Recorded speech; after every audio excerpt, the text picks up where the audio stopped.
अस्सलाम वालेकुम रहमतुल्लाहि वबरकातुहू। खान्स अकेडमी के इस तालीमी चैनल में आप सबका खुशामदीद है, इस्तकबाल है।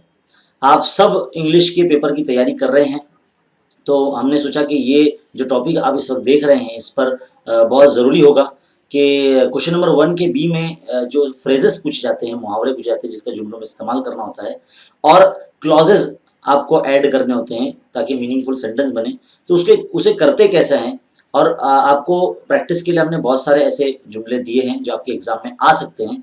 तो इस वीडियो को शुरू से आखिर तक देखते रहिए, आपके लिए बहुत हेल्पफुल होने वाला है और ये बहुत इंपॉर्टेंट है जो आपके एग्ज़ाम में पूछा जा सकता है। तो चलिए देखते हैं। देखिए, जितने भी स्टडी मटेरियल है सब में से हमने आपको जमा करके यहाँ पर एक दिया है। फिलहाल पहला है डू एज डायरेक्ट। पहले जो पर्चा था हमारा इंग्लिश का, उसमें 4 मार्क्स के लिए पूछा था, लेकिन अब ये 2 मार्क्स के लिए पूछाता है। तो हमें पहला सवाल बोला गया है कि make a meaningful sentence by using the phrase. जो यहाँ पे जुमला है ये एक मुहावरा दिया गया है, टू गिव अप। इस टू गिव अप का इस्तेमाल करना है, जुमला बनाना है। जैसे कि हमने यहाँ बनाया है कि my uncle decided to give up smoking. हमारे गिव अप का मतलब होता है छोड़ देना, है ना। और हमारे अंकल ने, इसके ताल्लुक से हमने जुमला बनाया कि हमारे अंकल ने स्मोकिंग करना यानी सिगरेट नोशी छोड़ना तय कर लिया है, तय किया है। My uncle decided to give up smoking. अगर इन केस अगर आपको जुमला बनाने नहीं आता तो आप क्या करेंगे?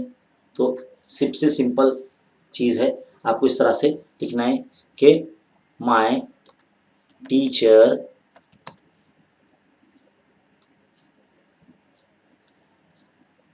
was asking the meaning of to give up। इस तरह से आपको सेंटेंस बना देना है। My teacher was asking the meaning of to give up. मेरी टीचर मुझसे पूछ रही थी। इस लफ्ज़ का मीनिंग, टू गिव अप का मीनिंग पूछ रही थी, ऐसा इसका मीनिंग हो जाएगा। जब अगर आपको कोई भी लफ्ज़ ऐसा आ जाए जिसका मीनिंग ही नहीं समझ में आ रहा है आपको, तब आप क्या करेंगे? तो आपको इस तरह से जुमला बनाना है। ये याद कर लो आप, my teacher was asking the meaning of to give up. अगर यहाँ पर समझ लो जो वो कुछ और आ गया, जैसे कि यहाँ पर देखिए अगला जो है अ पार्ट एंड पार्सल, एक यहाँ पर और दिया गया है, तो इसका जुमला कैसा बनाएंगे? तो इसमें भी ऐसा जुमला बना देना कि my teacher is asking the meaning of a part and parcel.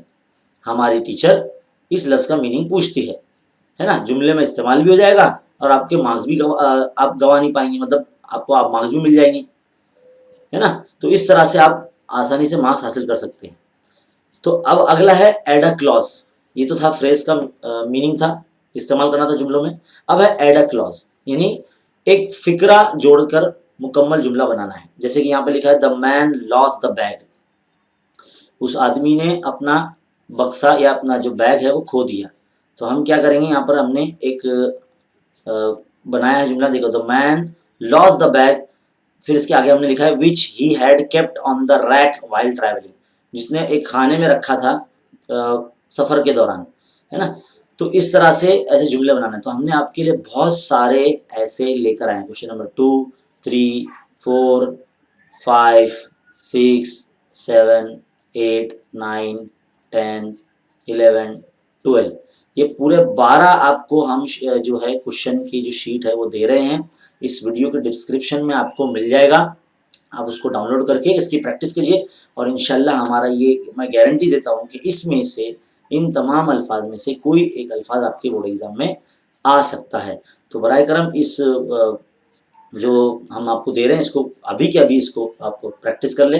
देखिए यहाँ पर आप, जैसे कि यहाँ पर जो जुमला दिया लफ्ज़ दिया गया अ पार्ट एंड पार्सल, तो इसका जुमलों में अगर इस्तेमाल करना है ना, तो आप जैसे मैंने कहा कि माई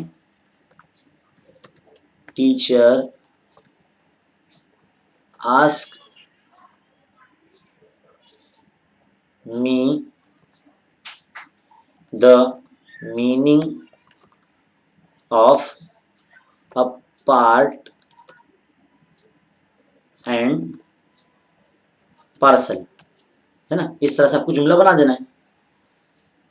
तो कितना आसान हो जाएगा ये, आपका जुमला भी बन जाएगा और आपको मार्क्स भी मिल जाएंगे।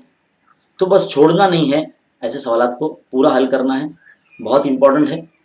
अब है क्लॉज का, देयर इज अ लाइब्रेरी, जुमला है बना हुआ यहाँ पर, आप देख सकते हैं देयर इज अ लाइब्रेरी बोला गया है, तो इसके आगे और जुड़ना है, तो हम क्या करेंगे, पहले पूरा लिखेंगे, the there is a library in my locality, यानी हमारे इलाके में एक लाइब्रेरी है। There is a library in my locality, in my school, in my college, in my village, in my area, ऐसा कुछ भी आप इसमें ऐड कर सकते हैं और मीनिंगफुल सेंटेंस बना सकते हैं। बहुत ही सिंपल है, आसान है। यहाँ पर आपको हल करने के 2 मार्क्स मिलेंगे। तो मैं उम्मीद करता हूँ कि आपको ये जो हिस्सा है बहुत अच्छे तरीके से समझ में आया होगा, और ऐसे मज़ीद वीडियोस के लिए आप हमारे चैनल पर बने रहिए और देखते रहिए खानसा अकेडमी, और इस वीडियो को शेयर ज़रूर कीजिए तमाम फ्रेंड्स में, तमाम स्टूडेंट्स में। शुक्रिया, जज़ाकल्लाह, मिलते हैं अगले वीडियो में।